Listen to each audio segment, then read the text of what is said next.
Adam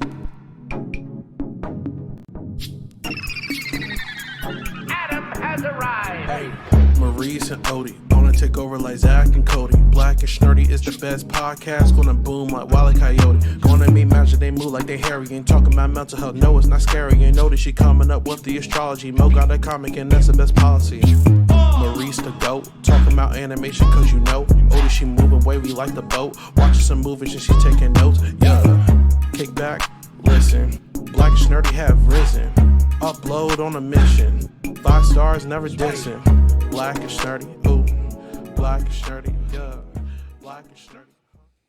Welcome to another episode of the Black and Snurdy podcast, the only podcast where two sexy nerds come together and shoot the shit. I, of course, am I'm Mo, aka Kid Licorish.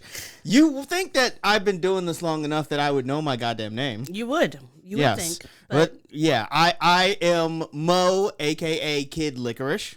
And I'm Odie. And together we are the aforementioned Snurds here for episode 102 of the podcast.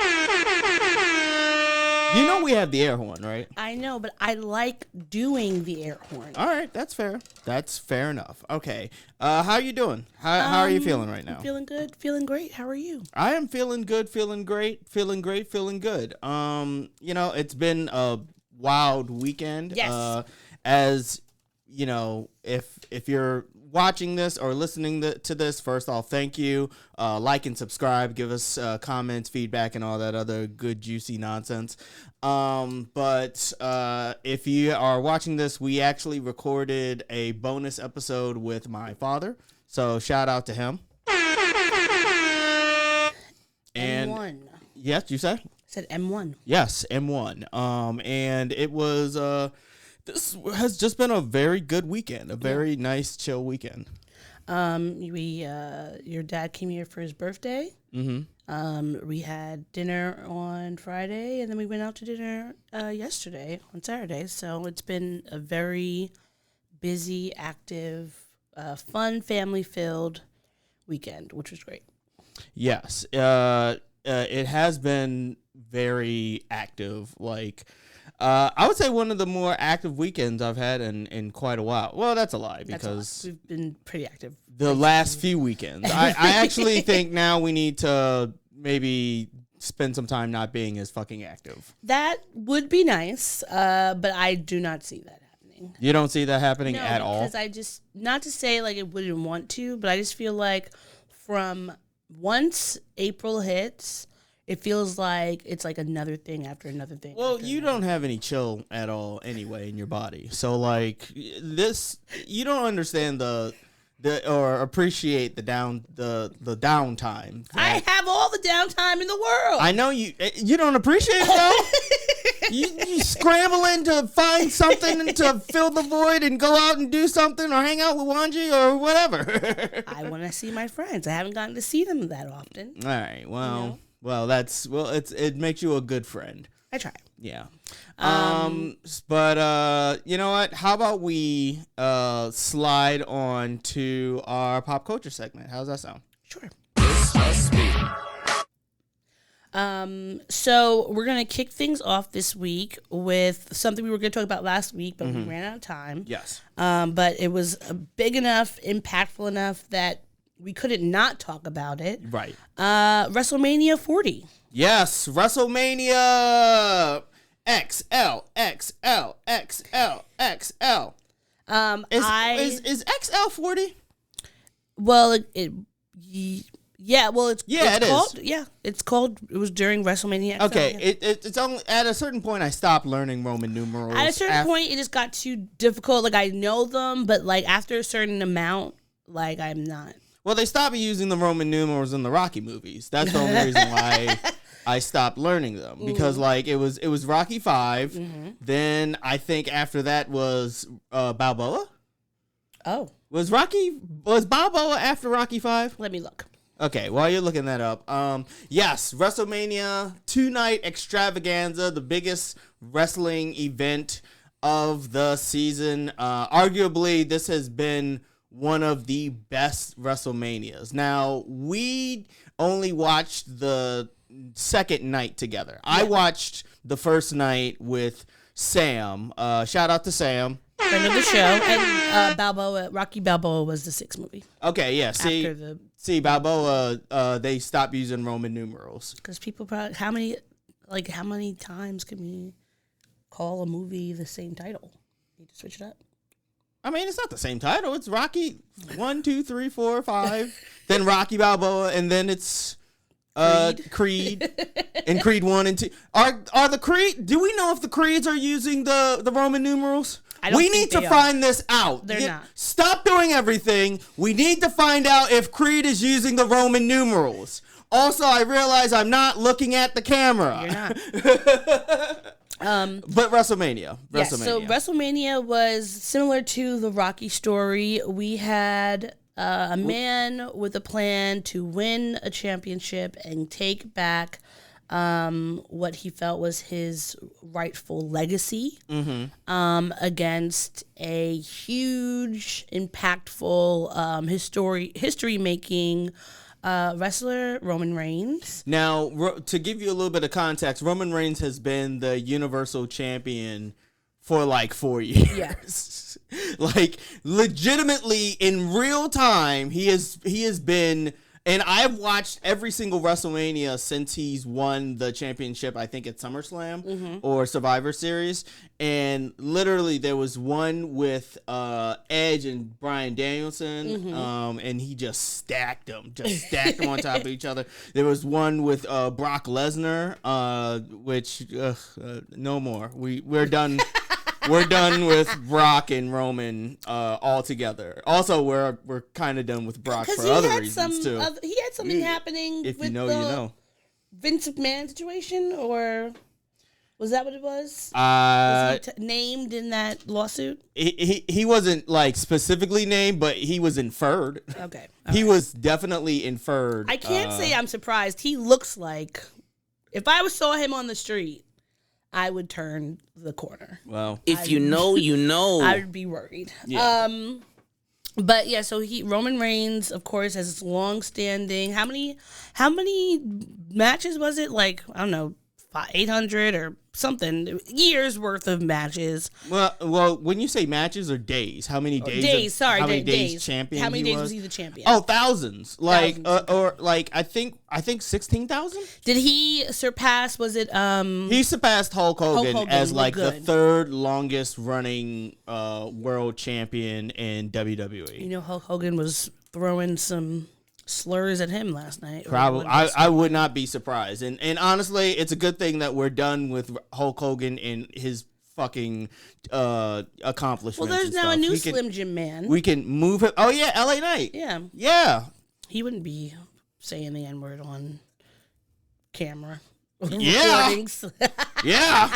Folks, where's the line? But yeah, so Roman and Corey, or was it? Oh my Was goodness. that Cody Rhodes. Cody Rhodes. Cody Rhodes. Now American I want you to Nightmare. just sit here and recap WrestleMania for me. Don't have Give me the play-by-play of WrestleMania. I can only give you the play-by-play of what I saw. And I'm gonna need you to tighten it up because we're gonna go back on when we are on the wrestling wrap up. Wrestling wrap up, I will be as shout out to wrestling wrap up. Yes. Mari and Matt, we love you. I will be as learned as I can be. Okay. But yeah, so Cody Rhodes and Roman are going back and forth. Cody wants to finish his story. And I thought it was one of my favorite matches that I've seen, I think, all year. I mean, I've been waiting for this to happen. Mm-hmm. The Rock got in there, you know, I thought that was going to impact some things where the Roman and the Rock were maybe going to battle off, but then they got together a few weeks ago or months ago or whatever. And then Cody got his chance at the championship. Yeah, and okay, so here's a little bit of more context for this. Last year, the year prior's WrestleMania, it was Roman versus Cody, and Cody lost. And his whole his whole thing is he needs to finish the story. His father was Dusty Rhodes. Dusty Rhodes never was a world champion. He wants to win the championship for his family and finish the story as far as his family legacy is concerned, right? Yeah. This year was an overbooked mess, but I loved it. I absolutely loved it. It had Jimmy Uso coming out, and then Jey Uso beat the shit out of him. It had Solo coming out, and then John Cena beating the shit out of him. And of course, The Rock comes out, and then who comes out to fight The Rock? No, not Stone Cold Steve Austin. Everybody wanted Stone Cold. We all wanted Stone. It was The Undertaker. It was The Undertaker of all the people. Which I thought was a great person. No, he's good because, like, arguably before quote unquote The Rock was the final boss, Undertaker was the final boss. Yeah. But Cody was able to finish his story. He got the pin 1, 2, 3, and now he is the Universal Champion, or the Undisputed World Champion. I forget what the actual title of the championship is. He's the top dog. Yeah. And everybody, all the good guys poured out to like congratulate him and put him on shoulders and stuff. Everyone that Roman has. His mom was out there. His family, his black stepdad. His black stepdad and his black wife. Brandy, shout out to Brandy Rhodes. She's a treasure. And it was just a feel-good moment. Yeah. Did you have any other highlights from WrestleMania? Well... From at least night 2 of WrestleMania? I will say, so I didn't watch the match, but, of course, I love the black girls, Jade Cargill. Yes, that's one. The EST, Bianca Belair. Yes. And... The other. No, because I don't see her often. What's her name? Naomi. Is it Naomi Banks? No, it's just Naomi. Naomi, okay. Oh, you're getting her mixed up with Sasha Banks. Sasha Banks is now Mercedes Moné in AEW. But the three of them came out. Well, they had two. They came out first on night 1. Night 1. Oh, they on SmackDown. On SmackDown. Yeah, you saw that. I loved that. And then they came out again. I loved how they had their just country Carter motif. At WrestleMania, every black person that I saw was dressed up in cowboy attire, and I was like, look at Beyonce's influence. It was the people who were singing like the national anthem. We will just eat anything up that woman puts in front of us, won't we? Yes, we will. Yes, we will. Beyonce, I hope that Beyonce never uses her powers for evil. Same, because everybody will be in trouble. Oh, yeah. The Beehive will be in trouble. Oh, my goodness. Imagine if Beyonce was just like... Turned into a villain. Turned into a mastermind. What if this was her... Yes, she turned into a heel if this was just her long-term plan to become the ultimate villain. Yeah. But it's okay. No, we love Beyonce on this podcast. And I would say one of my other favorite parts was when... Drew McIntyre? Drew McIntyre, yeah. Won against, damn it. Seth Rollins. Which I love Seth freaking Rollins, but I loved when Drew won against him, and then, what's his name? Damian Priest, Senior Money in the Bank, comes out and wins. Cashes in finally cashes in, and then steals his championship. Because I'm like, if you're gonna beat my boo Seth freaking Rollins, I don't want you to keep this title for any longer than need be. I did not realize that Seth freaking Rollins was your type. Yeah, I love him. Okay, he's so look at his outfits. I've told you so many times. He is the drip god. He would be perfect in a JoJo's Bizarre Adventures. I will give you adaptation. that. I will give you that. Seth Rollins, JoJo's Bizarre Adventures, Hollywood, make it happen. Yeah. You fucking cowards. But yeah, I thought it was great. You know, I think that everyone did a great job. Whether they did a great job winning, they did a great job losing. The matches were exciting, they were fun, and I wasn't bored. Yes. So really, you were sports entertained, or you were pro wrestled. Yes, I was pro wrestled. Did you have any highlights? Oh, all the matches were a lot of fun. I cried a little bit for the Cody Rhodes match because it's just like, The guy came into WWE fresh and young. He hit a ceiling. He wasn't going to ever become a top guy. He left. He hit the indie scene. He created AEW along with the Young Bucks and Kenny Omega. He worked his ass off and grinded, then came back to the WWE, and now, like, he's the guy. Like, the company, he's the guy that represents the company. Yeah. He's the ultimate babyface, and I just love his story overall. So, like, that's enough to make me well up with my manly tears scrolling down my cheek and onto my bosom. Well, anything else? That's it. That's it? Well, speaking of other wrestlers who have created a narrative and a story for themselves, Bautista. Yes. Who we know also, Dave Bautista, who was in not the Avengers, Guardians of the Galaxy. And he played... Well, he was in the Avengers movie. Well, he was in the Avengers movie. Infinity War and... Oh, God. It's been so long since Marvel was good that I'm starting to forget the good movies. Infinity War and Endgame. Yeah. And what is his name again? The Destroyer. Drax. Yeah, Drax the Drax. Destroyer. Yes. So he has joined the Avatar Last Airbender's new movie that is going to be coming out in 2025. Along with Eric Nam, he is going to be a villain. Now, I'm not sure. I haven't read too much on this. I think what they're doing is creating a new story, and they're not going to be following the story of either Aang or Katara, I should say. They said this is going to be standalone, but it is... the project is being worked on by the original series creators. Of course, yes. Michael DiMartino and Brian Konietzko. Yeah, they were. And I hope that them being a part of the project means that we'll get a fully fleshed out story. Yeah. Because Lord knows, like, there's a reason why they left the live action adaptation, both the movie and the Netflix show. Because boy, oh boy. There's a thing called show don't tell. Have you watched it? Yes, I did. You did? Yeah, I did. What did you think?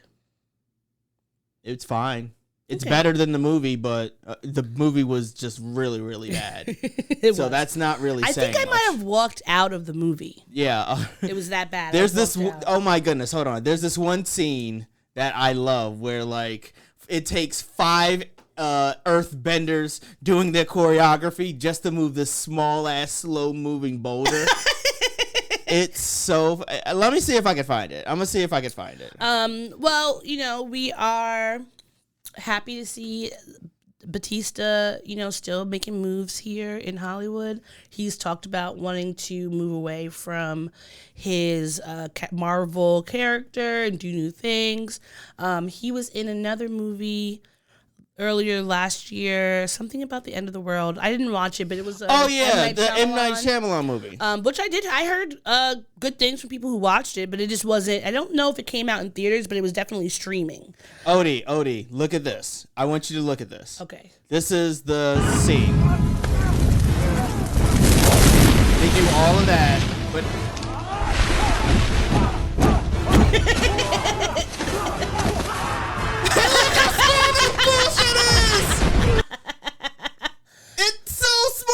Sorry, I'm sorry that the live action listeners weren't able to watch what we just saw, which is probably good because we probably would have gotten copyright stricken for that awful movie, fucking movie. But I hope that the idea that the creators are gonna be closely working with this movie fills me with hope that this is gonna be a really good movie. Yeah.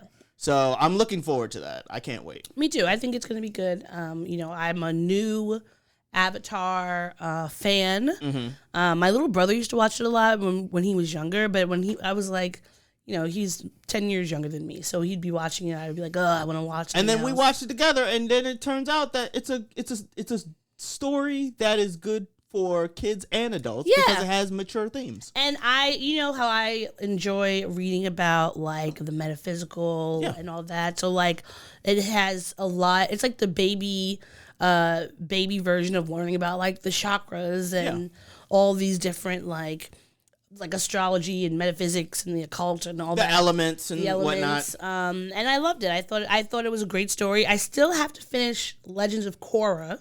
Korra, not Couture. Sorry, Korra. But I'm looking forward to this. And I think it's going to be really good. Yeah, me too. Okay, so moving on to a new series that has come out that has been getting so much Attention, controversy, and a little bit of praise.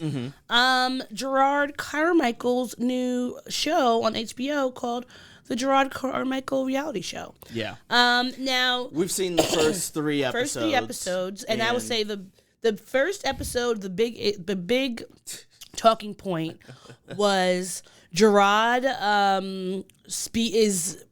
tells us finally how he told his best friend he was in love with him, which was something he had spoken about before, but he finally reveals that it was Tyler, the creator, someone who he's been friends with for a while. Yeah. He was on one of Tyler's albums. I think maybe was it 2017 album. The Flower Boy album. They've been close for a while, so he finally tells us that. Mind you, the Flower Boy album is the album where Tyler revealed that he was like bi, that he dated women and men. Which was probably a big moment for both of them to work on this together, because Jerrod was still like in the closet. The conversation is very awkward because Jerrod messages, or like he basically says he told him in text message, and Tyler's response was like, "You stupid bitch." Ha! You stupid bitch. Like months to a year later or something, Jerrod's like, "I'm doing the show. I want to talk to you about this on camera." And it's a very awkward exchange. And first off, it's awkward not just because of the actual scenario and situation. Tyler, the creator, is the biggest fucking troll out there. Yeah. He is the worst person to fall in love with. Yeah. No offense to Tyler. Like, he's a lovable dude. I've never met him in person before. I would love to meet him and hang out with him. He seems fucking cool. But, like, he's a fucking troll. He's always been a troll online. Yeah. He trolls, like, through his music and shit. And the idea that he would have a mature conversation about his feelings is ridiculous in the grand scheme of things. But it brought up conversations about, like, colorism, and anti-blackness in dating. What, the conversation or the show? That episode, but also the conversation. Sure. Because when people were honing in on Tyler saying to Jerrod, "Well, you're like a brother," and how in the Black queer community, a lot of times we see in media and also in real life how a lot of times when we see Black, gay or lesbian or Black queer couples, they're usually interracial. Sure. And looking at Tyler and Jerrod's dating histories that people know of, they seem to only have been connected with like white or Latinx men. Spicy white. White or spicy white. And there doesn't seem to be any like Black love interest. And they thought, people were saying how it was just so interesting that these two Black men who both generally do not date any other Black men would be having this conversation. And then Jerrod's basically like, "Well, I guess I'm just going to go back to fucking white twinks." And that's using this boy butter to fuck these white twinks. Direct quote. Yes. And so I think it was very interesting. I think that did bring up a conversation that is important. Because one, there are a lot of Black queer couples who are in Black relationships. Like sure. In my own family, plenty of Black queer in our own sphere. And shout out to y'all. Y'all know who y'all are. We know of many Black queer relationships, but we don't see them on TV usually. It's very like, I feel like we see a lot of white guys with white guys, but we don't see a lot of Black men with Black men. Yes, and so which is another reason why The Wire is one of the greatest shows of all time. You should watch it because Michael K. Williams plays an openly gay man who's dating these other like Black men and whatnot on the show. And that's two movies he played. Shows he played. Black because of Lovecraft Country. Yeah. Look, shout out to the late great Michael K. Williams. You know, but the beef has been settled. So I think that it brought that. If you know, you know. Definitely brought up a great conversation to have, like a much longer conversation that I don't think many people outside of the Black queer community have really thought about or talked about. Mm-hmm. And then the next episode talked about his possible sex addiction and this new relationship he has with his boyfriend that's long distance, that he does not seem to be able to keep himself from cheating. Yes. And it is, I think that it went into his trauma. I think that he needs therapy.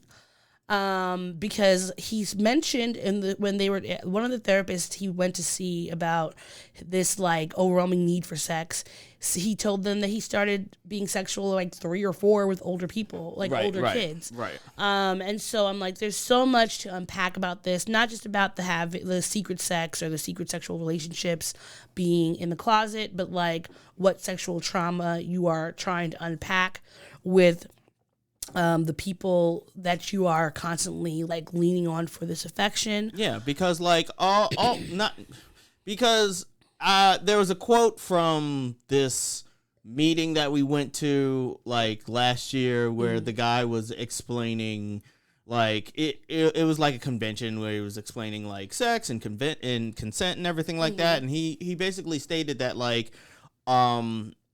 all sex is tied to some form of trauma in some way. Mm-hmm. So, like, the idea that, like, you know, like, we have these sexual experiences and, you know, there is some form of trauma, we should be, you know, mindful of that when we are engaging with other people. Yeah.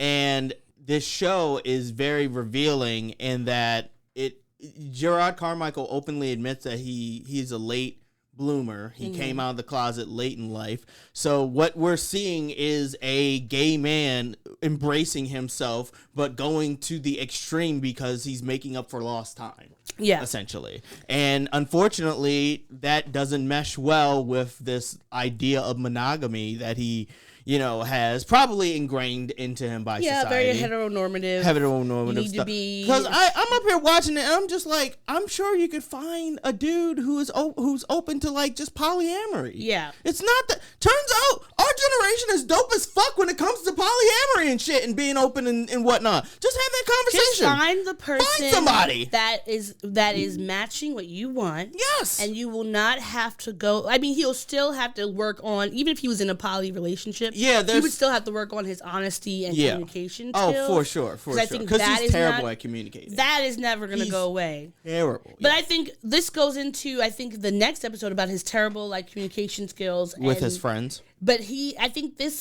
someone in the first episode, one of his friends who didn't want to be shown on camera, so he was wearing, like, a Daft Punk thing, was like, this was a masturbatory endeavor because this is not real life. You are editing this down to show these little bite-sized pieces, but even within these bite-sized pieces, we're seeing how, for whatever reason in his life, he's not just pushing away his romantic partners, but also his close family and friends. Yeah. Like it opens up with him missing his best friend from childhood's wedding, where he was the best man, because one, he didn't get the suit that they wanted because it wasn't Tom Ford, and he wanted a Tom Ford suit. He didn't get the right color shirt because he didn't go to the place, and then he had to go to the place, go try to get another shirt for whatever reason. Doesn't get the shirt, and then gets a hot dog. Yeah. And he's like, the hot dog is the most important thing for me right now. And then is an hour late to the wedding, misses it, and his best friend doesn't talk to him for, like, you could assume a couple months to a year. Yeah. For an extended amount of time. And honestly, I wouldn't talk to this motherfucker ever again. Like, if I got married and my best friend pulled some shit like that, like, he'd be dead to me. Because it's just like, why? He wouldn't even be in the photos. Like, they at least let Jerrod Carmichael be in the photos at the very end. But boy, oh boy, he would not be in any of my photos. It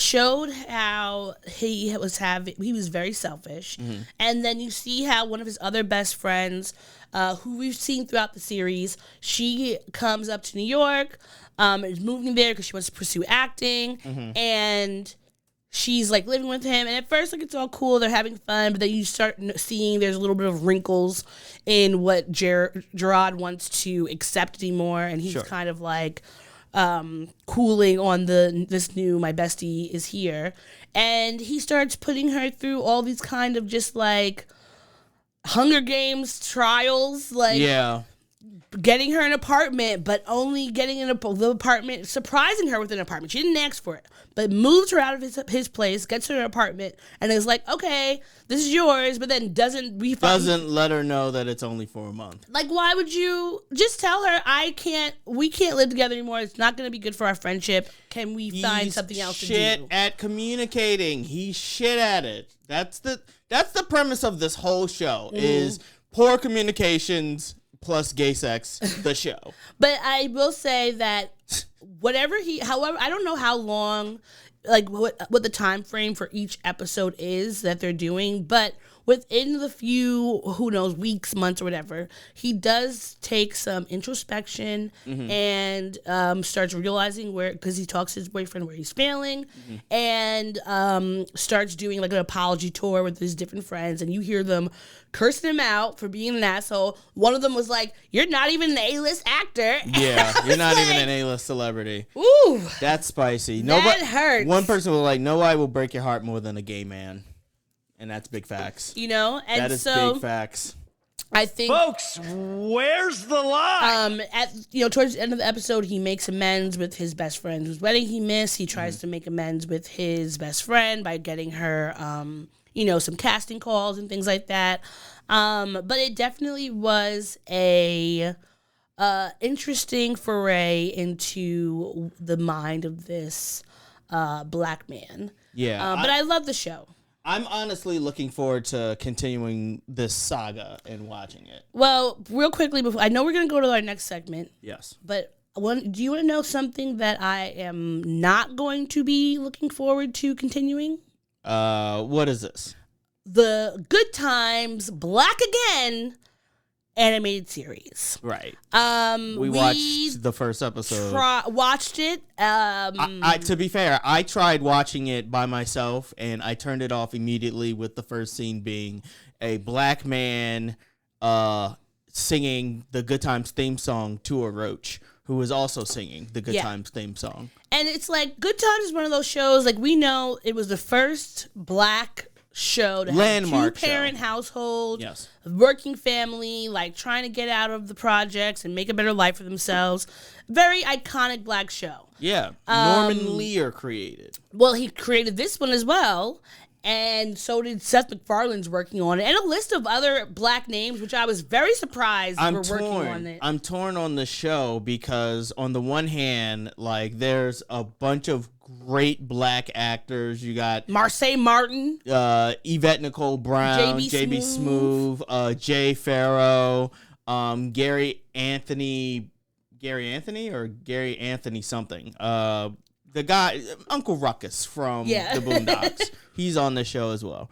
And you have you have great black writers. I looked up on IMDb, and the show is written by black people. You have all this black talent, and on the one hand, I don't want to take away black talent, and I think that there is a myriad of stories that could be told within the black diaspora, from good to bad and everything in between. Having said all of that, this show is horseshit. Yeah. This show is terrible. Yes. It is garbage. It is all of the worst stereotypes you could possibly imagine, to the point where I thought that there was only white writers.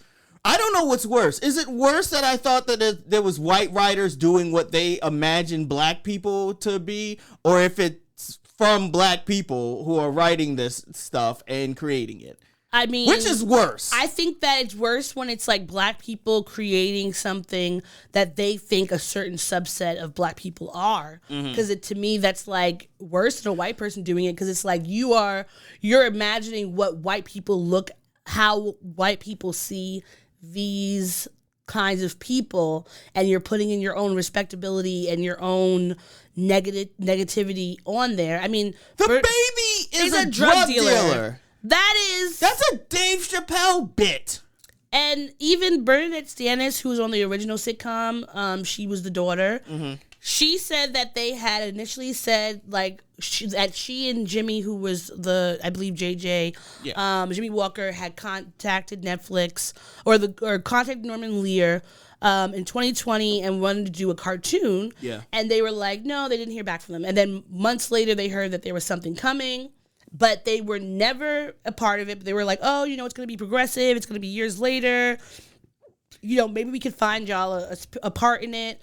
And that was not true because it's definitely not progressive. There's nothing progressive about this and it's not even to me like There's nothing progressive about it. It's not even like, oh, we shouldn't be showing black people in the projects. Like, it just was terrible. Like, there's so many things that they could have done and they chose not to. So I'm not going to, I don't even know what the rest of the show is going to do. It could possibly get better. The second episode opens with the baby getting its diaper changed by the mom, and the mom is like, don't forget your chopper, the gun.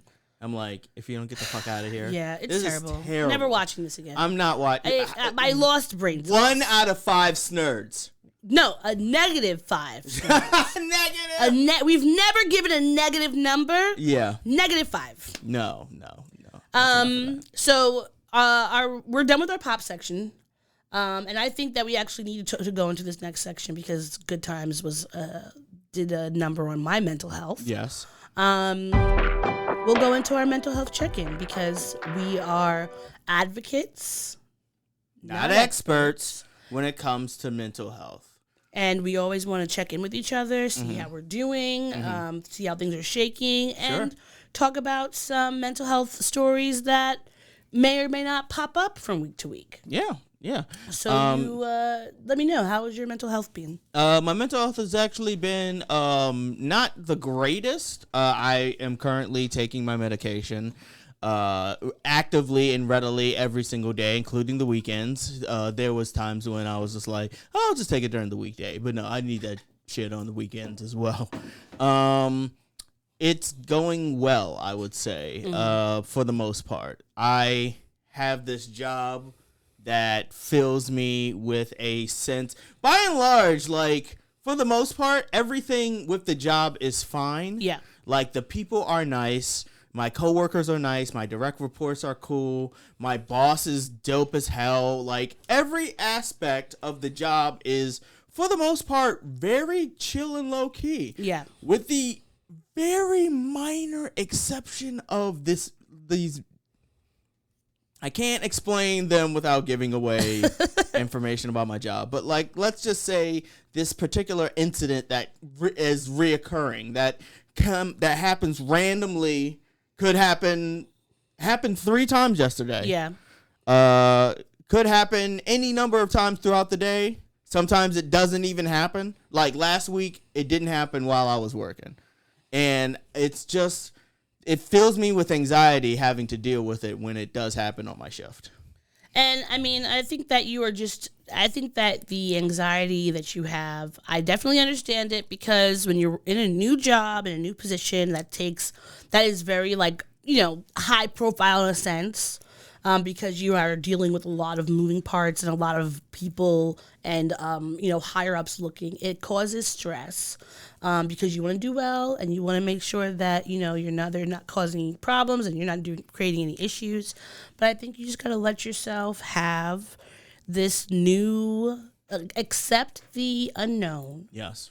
And appreciate that, like, you're learning and you're growing, and everything that you're going to be doing is going to be for your betterment. Yes. And you don't have to put so much stress on yourself. Well, because you're doing the best that you can. I am doing the best that I can. Also, it like there's other aspects that are kind of weighing on me a little bit, but that's neither here nor there. Like, I'm sure that they will unfold in a good way in the long term as time goes on, but everything otherwise is very good. How are things on your end?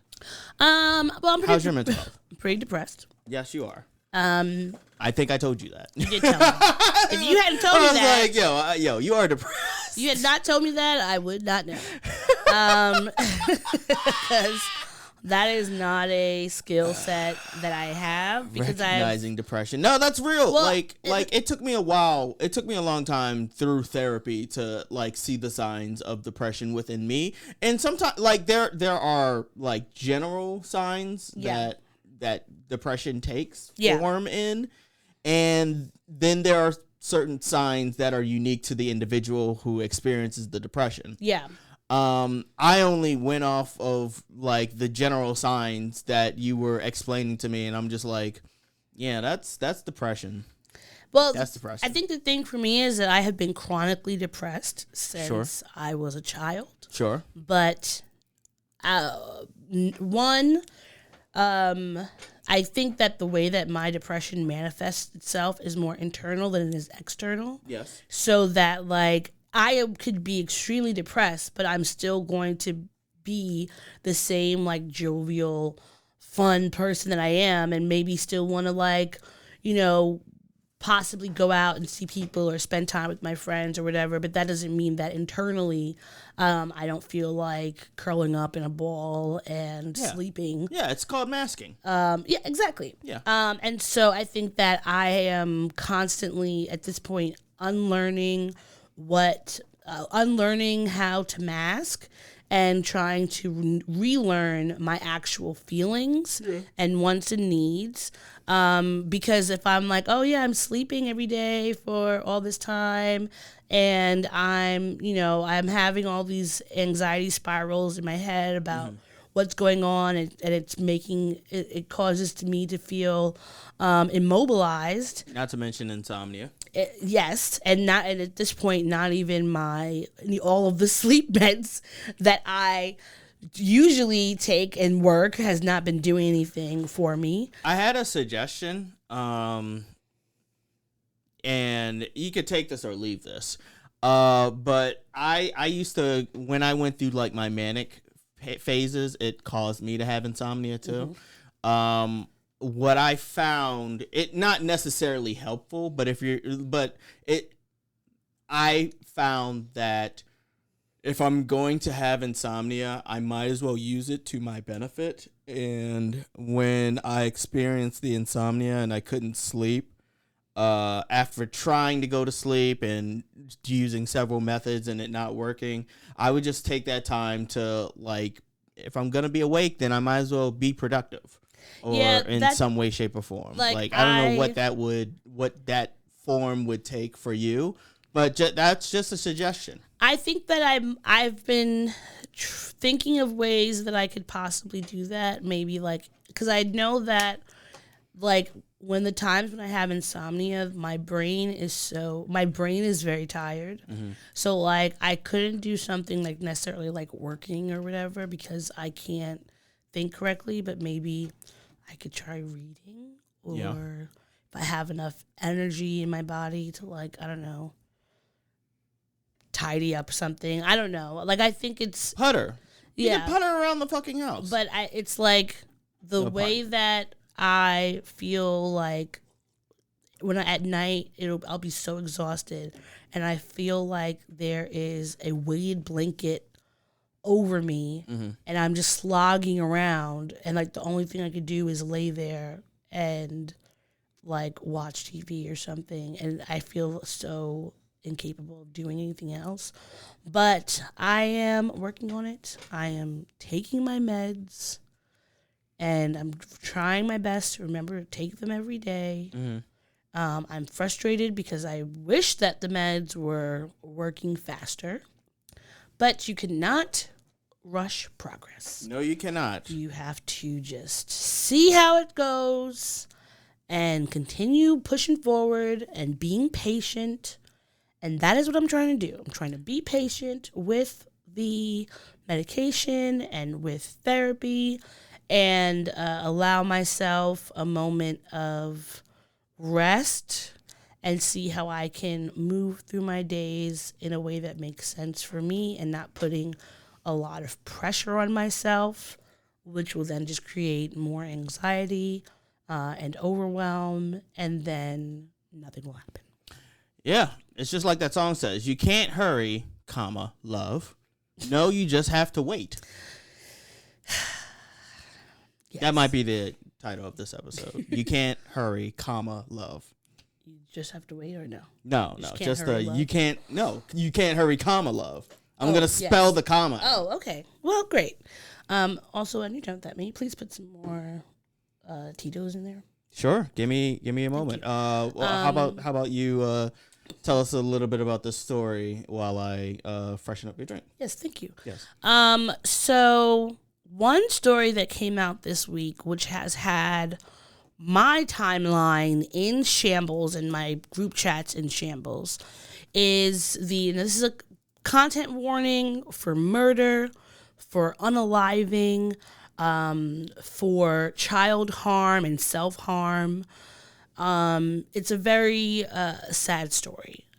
This woman, Danielle Johnson. Do you want me to do the warning drop?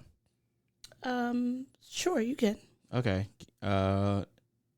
Sorry. Are you going to put that in there now? Or? Yeah. Warning. Okay. There. So Danielle Johnson, who was also known as Danielle Aoka on Twitter, and she was an astrologer who I have been following online since maybe 2015, 2016. I actually found out about her because she was on an episode of the Friend Zone podcast that I really like, and they were talking. She had been in Essence, I think, like BuzzFeed and all these, thank you, all these other, news media outlets, talking about astrology, etc. And I thought that she was a very talented and smart astrologer, and she gave a lot of great insights. And so I had been following her for years, and I want to say a few years ago, maybe like around 2019, 2020, I unfollowed her because I just noticed that she was delving into like faux teppery and conspiracy theories and being problematic about various things, like there was some homophobia and transphobia and just like some shenanigans that I just didn't sit right in my spirit for someone who, to me, is supposed to be someone who's joining the collective together, not like breaking us apart. Sure. And so this last week, I believe it was on like April 11th, she stabbed her partner, who was his name was Jalen Chaney, and she drove off with her children, a 9-year-old and an 8-month-old. And as she was driving, she threw the 9-year-old and 8-month-old out the vehicle. Jesus. The baby died, unfortunately, and the 9-year-old survived. But Danielle drove her car and crashed into a tree and died herself. This is now... That's a terrible thing that happened. That is awful. That is straight up awful. I told you she was involved in a murder-suicide. Yes, you did. You did warn me. So, continue. And so there have been two lines of thought on Twitter. Some people were talking about it's spiritual psychosis, and others are just talking about her mental health.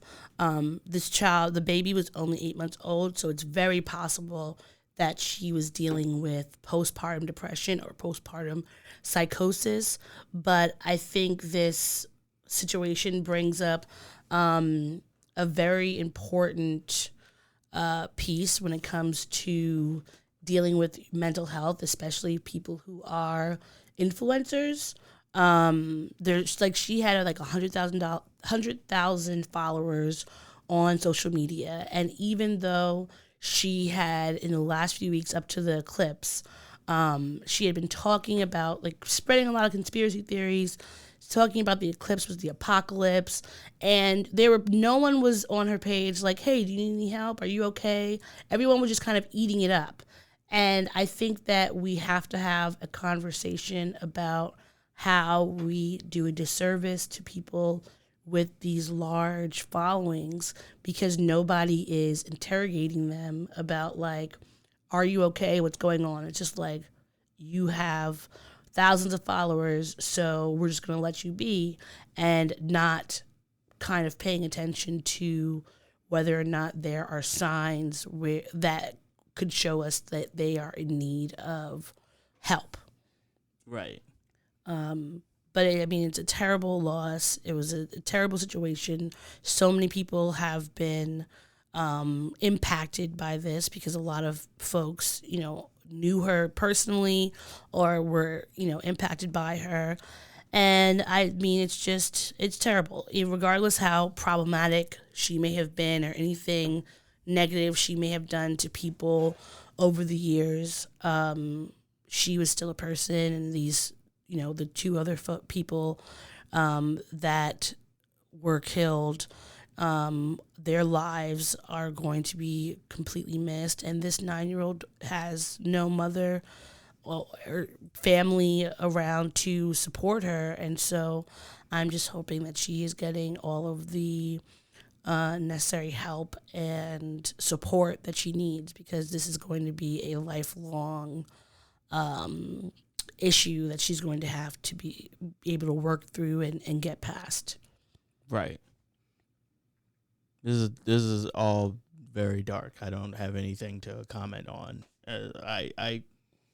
It's fucked up. I mean, it is. It's a fucked up story. It's a very fucked up story. I agree with you. Well, mental health can be fucked up sometimes. Sure. And it's not something that we can control, but we can't ignore it either. Okay.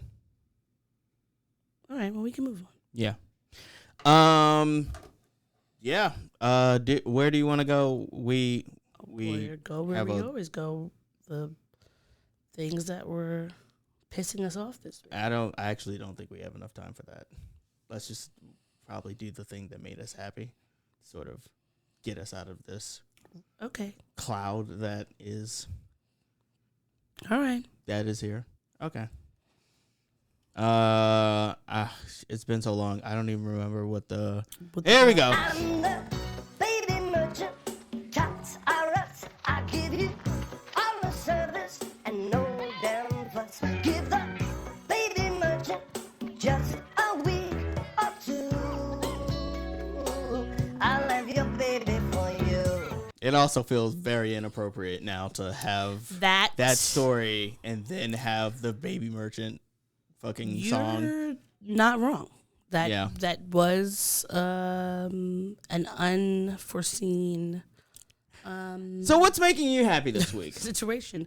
Well, we went to the Brooklyn Museum for Yes. Dad's birthday, and we got to see the Giant exhibit. Yes. From Alicia Keys and Swiss Beats. Showtime. That was amazing. I got to meet, so I met Iman and she talked to me. Mm-hmm. Iman, the famed and iconic model who was married to David Bowie. Yes. She looked gorgeous, and I was just happy to bask in her glow. Yeah, and you didn't fan out in an inappropriate way like not. A lot of people would have. No. Like, I'm glad you had some decorum about you. Yeah, if I was gonna say anything to her, it would have been like, I love your work, and then just continue moving on. Like, I'm not trying to like bother folks. Yes. She already has enough people gathering around her at any given moment. Agreed. So yeah, and the other black woman who noticed as well also didn't. But we were kindred spirits in our excitement. Yes. And wanting to meet her, but we both tempered our feels so that we wouldn't cause a scene. Of course. Also, just having your dad came, we got to have a great dinner. 2 great dinners, and spending time with them. That was really fun. And then some good news that I saw, which warmed my little baby gymnast heart. Morgan Price from Fisk, it has won a national title in gymnastics, the United States Gymnastics Collegiate National Title. Fisk is the first HBCU to win this title. So I'm very excited. I was a gymnast when I was younger, and I would... Well, you were a tumbler, right? More than just a tumbler. I did the balance beam. Is that true? At all? Bars. You did Why would I be saying it if it wasn't true? You did the balance beam and the what bars? The uneven bars. What are the uneven bars? They're the 2 bars where you jump from one to the other. Oh, wait, you did that? Yes, I did that. Okay. You just never told me that. That's all. You told me that you were a tumbler. I mean, I did tumbles, yes, but I did more than that. That's it. You start off as a tumbler. But that's all you ever said. All you ever said was that you did gymnastics, you tumbled. Yes. That's it. That's all it is. Okay. Now I'm finding out that you did uneven bars, and monkey bars, and the balance beam, and fucking ribbons and shit. I also did the fucking horse. Stevie Wonder ribbons in the sky for our love. A floor routine. Is that what the ribbons are? Yeah, it's like, when they're on the floor doing that routine. Yeah. I always thought that was a cool aspect of yeah. gymnastics. Like, just sitting around there, going like this, tumbling. It's very fun. Like oh my goodness. Player. Imagine if there is I don't know the sport of ribbon twirling. I don't even know if it's called ribbon twirling, but whoever is black and is ribbon twirling in the Olympics, do it to Cowboy Carter. Funny enough, I just saw this Instagram. It was a bunch of black twirlers, which I believe they call themselves, and they're like, "Of course, I'm a black twirler.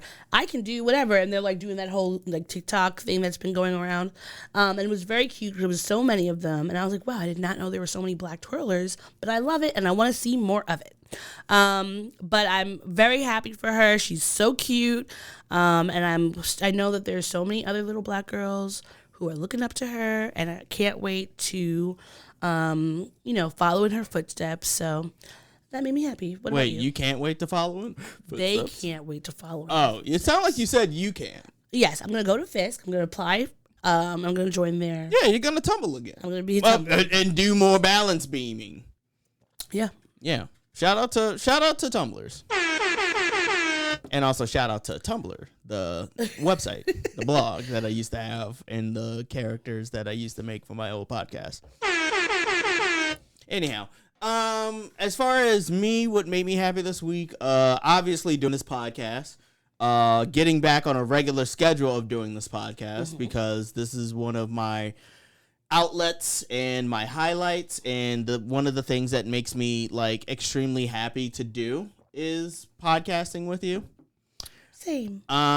In addition to that, I also enjoyed my dad being up here and seeing my dad. Now, I do lament a little bit that I didn't get a chance to spend more one-on-one time with him, but I will rectify that by going down to Baltimore in the next coming months or so. Yeah. And I'll hang out with him then, and I'll play Risk, and I'll beat him. But it's always July 4th. Yeah, and just not experiencing any major incidents at work this week was also a highlight. So yeah, that's pretty much everything. How you feeling about going in for the close? Well, before we close, I just want to say rest in peace to the artist Faith Ringgold, who was a pioneering Black artist. She was 93 years old, so lived a very long, beautiful life. Absolutely not. Absolutely not. Get the fuck out of here. Aria's trying to be a part of the podcast. No. All right. But she did so much great work in the art community, and please go and find some of her work.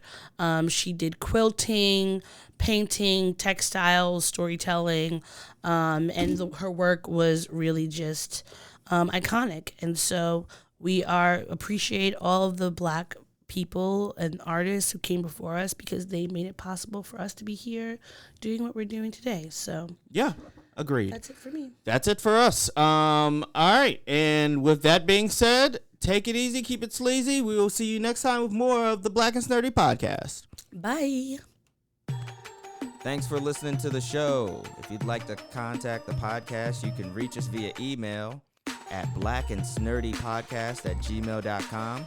You can also find us on Instagram and TikTok at Black and Snurdy Podcast, as well as on Twitter at Black and Snurdy.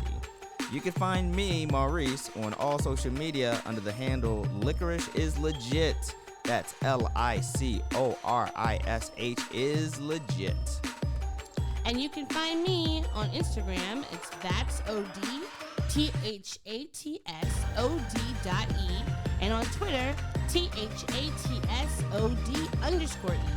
And don't forget to like, rate, and subscribe to us. Tune in next time to the Black and Snurdy podcast, where nerds of a feather flock together. Remember? Bye. Boy. Not yet. No, this is keeping it. We're keeping this in. Don't forget to take your meds and your subs and drink water. Bye. Bye. I actually want to keep that.